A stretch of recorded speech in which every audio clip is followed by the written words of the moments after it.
Olá, eu sou Walter Somengali e vamos iniciar no Foco, a verdade nua e crua. Você que não acompanha ainda nas nossas redes sociais, curta e compartilhe. Roda a vinheta.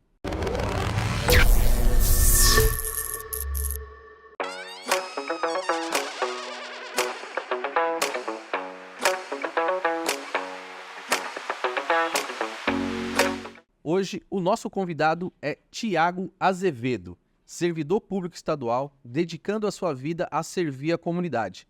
Com 25 anos de experiência, ele atualmente coordena a Central de Atenção a Egresso à Família. Trabalha para reinserir as pessoas egressas do sistema prisional à sociedade. Tiago Azevedo, seja bem-vindo aqui ao nosso podcast. Fica à vontade. Muito obrigado. Eu agradeço o convite para estar aqui com vocês nessa tarde, aqui em São Paulo. E a minha trajetória, eu sou natural de Piraji. Legal. E aos 18 anos eu ingressei no serviço público. Bacana. Vim para São Paulo e desde então continuo no mesmo trabalho, como se diz, né? São mais de 25 anos dedicados especificamente e exclusivamente à área da reintegração social. Legal. Né? Nós trabalhamos numa série de programas na secretaria que abarca desde as centrais de penas e medidas alternativas, centrais de atenção ao egresso e família, as políticas específicas que tratam das minorias, como a mulher, o indígena, o negro, O LGBT, que é a questão do LGBT, que é uma área que eu tenho uma admiração muito grande, um respeito muito importante para mim, né? É uma causa pessoal. Né? Mas desde então eu fui entregue à área da reintegração social. Sou formado em publicidade e propaganda. Somos dois. Dois publicitários. Pós-graduação em Direitos Humanos. Sou docente na Escola da Administração Penitenciária, na área de valorização humana e ética. E essa é uma grande paixão, né? A docência, para mim, é uma grande paixão. Mas na minha trajetória junto à SAP, me possibilitou atuar em diversas áreas. Né? Área de administração, infraestrutura, gestão de vários programas. Mas trabalhar com a população egressa do sistema prisional, para nós, é uma grande missão. Né? Nós atuamos desde a capacitação, empregabilidade, reestruturação. Né? Quando nós atendemos o egresso do sistema prisional, também nós atendemos a família do egresso. E que é algo muito difícil, né, Tiago? Né? Você atende, né, e aí também tem a questão da família, que às vezes vem desestruturada, e aí vocês têm o trabalho em dobro, né? O trabalho com a família é muito interessante e muito próprio, justamente pelo fato de quando o egresso sai do sistema prisional, geralmente ele encontra as portas da sociedade fechadas. E algumas vezes as portas da própria família também fechadas, né? Porque é uma pessoa que esteve longe do seio familiar há muito tempo. Certo. Então, quando ela retorna a essa sociedade, retorna a essa família, é tudo muito novo, né? E se a gente não preparar, por exemplo, um egresso do sistema prisional que fica muito tempo na prisão, nós precisamos fazer uma preparação até para que ele saiba se comportar numa entrevista de emprego. Legal. Né? É um reaprendizado, de fato. Né? E a família é o nosso grande suporte, porque quando nós atendemos o egresso, a nossa porta de entrada é a família. Então, a família, para a gente, é o grande suporte. E a gente tem um grande preconceito, né, Tiago? Dessas pessoas que, né, são reinseridas na sociedade, que vieram do sistema prisional, para conseguir emprego, né? Então, vem com essa carga toda pesada também, né? Então, às vezes ela passou anos ali e para reinserir ela na sociedade é muito difícil, né? Então, é um trabalho bem longo, né? A longo prazo, né? Esse trabalho. O trabalho da reintegração social dentro da Secretaria da Administração Penitenciária, ela começa quando ele entra pela SAP, né? Isso é muito importante. Nós da SAP? Secretaria da Administração Penitenciária. É bom falar porque as pessoas estão nos acompanhando, às vezes falam, o que é a SAP? Não vai saber. E é muito interessante porque nós da Secretaria, nós não temos a chave de saída dos portões das penitenciárias, né? Entendi. Quem tem essa chave é o Poder Judiciário. Nós só temos a chave de entrada. E esse é o momento que nós temos para que ele que cometeu um delito entenda a gravidade do crime, né? Então, ele está sendo punido pelo crime que cometeu. Mas a questão do distanciamento familiar, a questão, muitas vezes, esse esse sujeito chega na prisão sem estudo, sem formação, sem capacitação. E hoje nós conseguimos colocar essas pessoas na rua com uma capacitação que provavelmente ela não teria se tivesse em liberdade. Hoje uma pessoa ela sai do sistema prisional muito mais capacitada e escolarizada do que quando entrou, né? Então ela sai de uma unidade prisional com o Sebrae, com cursos de capacitação, né? Então, mas infelizmente o preconceito é a grande barreira para nós e principalmente para ele, né? Porque para se reinserir à sociedade sem apoio é muito difícil. E por isso que a diferença entre a palavra ressocialização e reintegração social. Certo. A ressocialização é uma forma dele se reintegrar à sociedade com a sua própria labuta. Já a reintegração social é diferente. É a força dele e o apoio da sociedade. Então isso é muito importante. E nós fazemos justamente esse pente entre a sociedade e o presidiário, o ex-presidiário, né? Porque ele ainda se encontra muitas vezes em regime aberto, em progressão de regime e tudo mais. Continuamos ainda fiscalizando a sua pena, porque ele tem as suas particularidades, como horário para estar em casa, não frequentar bares e restaurantes, não portar armas de fogo, tudo aquilo que é previsto na sentença. E caso ele desvirtue dessas exigências, ele retorna para o regime anterior. Entendi. Então, além de tentar reinseri-lo à sociedade, nós ainda precisamos acompanhar essa prestação, essa pena, para que ele, pelas forças, não retorne sozinho, né?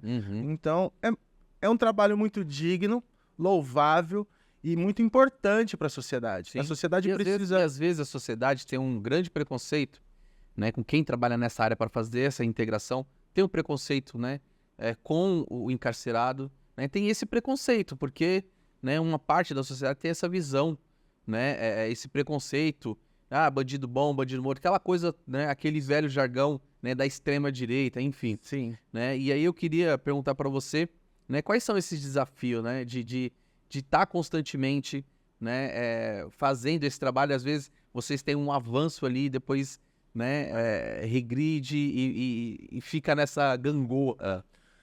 Olha, os desafios nós vamos quebrando a cada dia, né?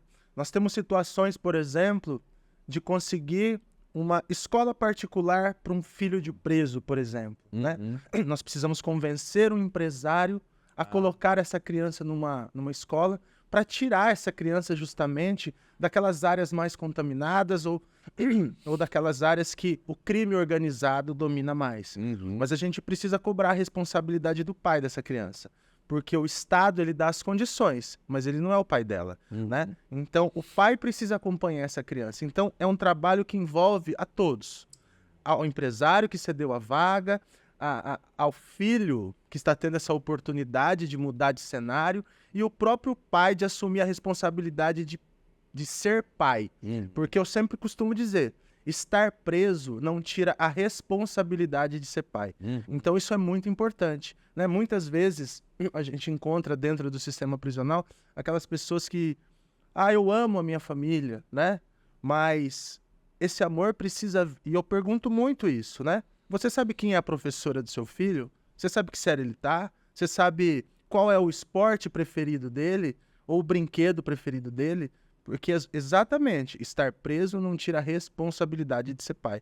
Então é um trabalho que envolve a família, a sociedade, o presidiário, para que quando ele retorne à sociedade ele tenha consciência do crime que ele cometeu, o afastamento familiar e essa reaproximação. Tiago, te perguntar, e como você chegou em Pirajuí? Lá tem uma unidade, né? Temos uma unidade. Né? Então você chegou por lá através, e aí, saindo um pouco desse tema, né, e vindo para a cidade, você, né, é pré-candidato a vereador lá na cidade. Né? O que te motivou, né, a ser pré-candidato? A minha história nessa questão da política, né, apesar de ter sido gestor público durante muitos anos aqui em São Paulo, mas eu sempre trabalhei na implantação das políticas públicas. Legal. Eu nunca trabalhei diretamente com a população egressa do sistema prisional. E quando eu cheguei na minha unidade lá em Pirajuí, né, devido aos longos anos aqui, chegou um momento da minha vida que era o momento de retornar para minha casa.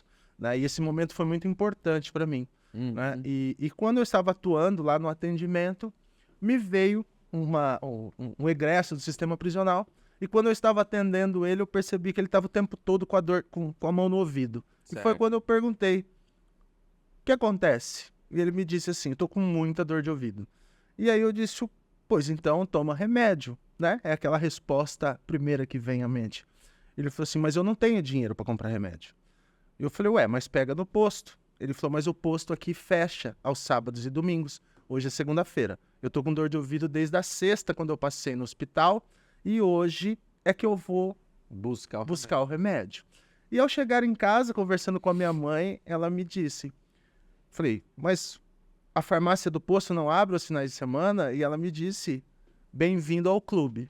Porque por muitas vezes nós, a sociedade, temos que custear esse remédio aos finais de semana e feriado. Nós temos que custear fralda, nós temos que custear antibióticos, porque é desolador chegar numa farmácia e ver um pai de família com uma criança no colo pedindo uma dipirona para curar essa dor e não ter condições de comprar.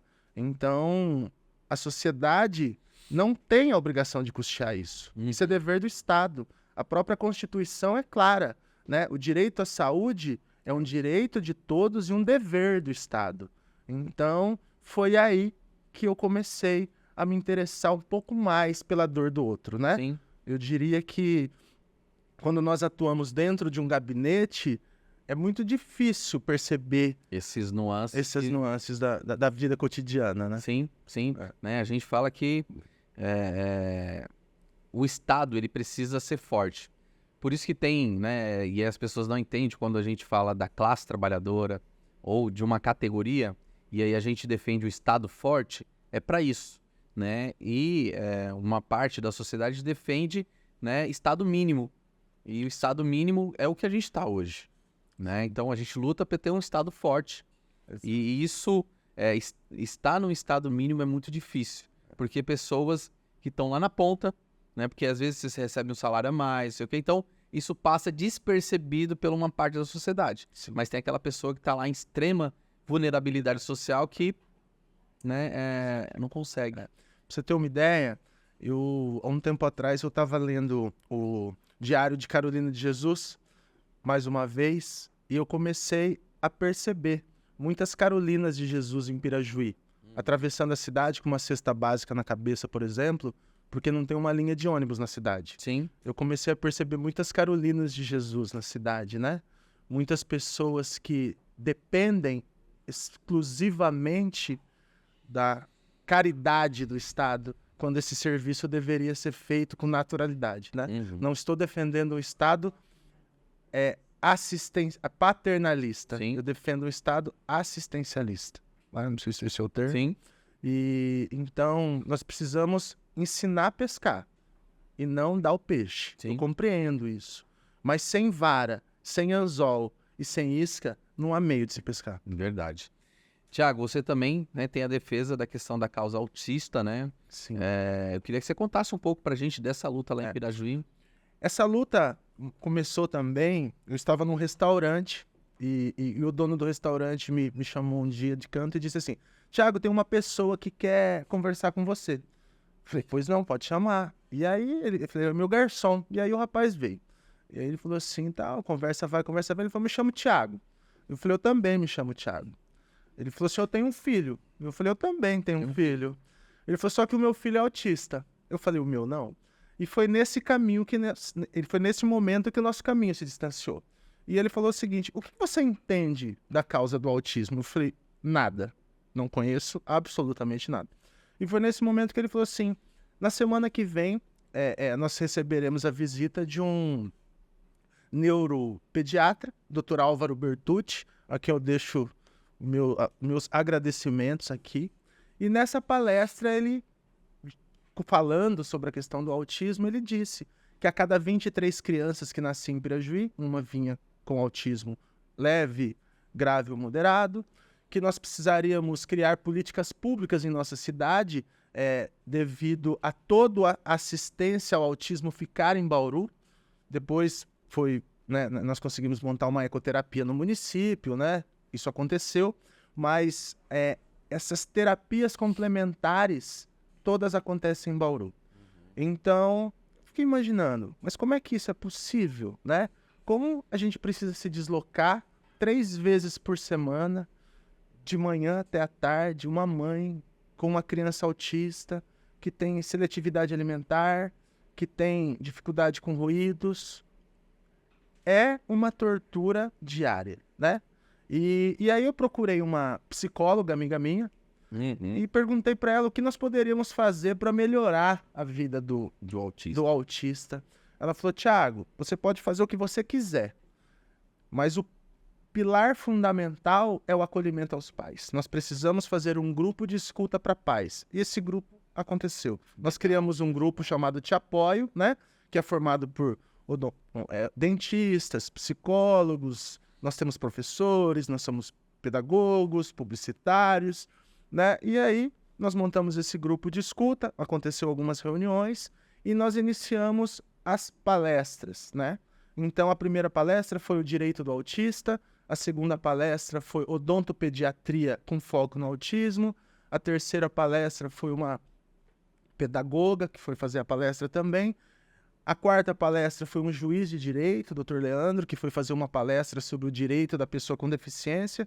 E a quinta palestra foi a deputada Andréa Werner, que tem um filho autista de 16 anos e convive com essa realidade desde que esse menino nasceu. Então a gente vem trabalhando tudo isso para que as famílias percebam o poder que elas têm, né? Não adianta nós darmos apenas a palestra, né? Eu costumo dizer que o poder judiciário não se mexe sozinho, ele precisa ser motivado. Então, a ideia é que essas famílias justamente entendam os seus direitos e procurem as soluções, né? Então, existem vários meios para chegar à finalidade, né? Então, a ecoterapia aumentou as vagas, foi construída uma ala com salas para atendimento, tem informações de que a prefeitura realizou concurso público para especialistas para atuar na área, mas a dificuldade ainda existe, né? Essas salas ainda não estão em funcionamento, né? A ecoterapia funciona bem, mas 99% das pessoas que vivem com TEA em Pirajuí precisam se deslocar até Bauru para que tenha um atendimento na Sorrir, um atendimento mais especializado, mais focado, mas a gente precisa perceber que o transtorno não é doença. Doença tem cura, transtorno não. Então ela vai conviver com essa... Eu vi um vídeo, né, do autismo, né, como que ele enxergam as coisas, né?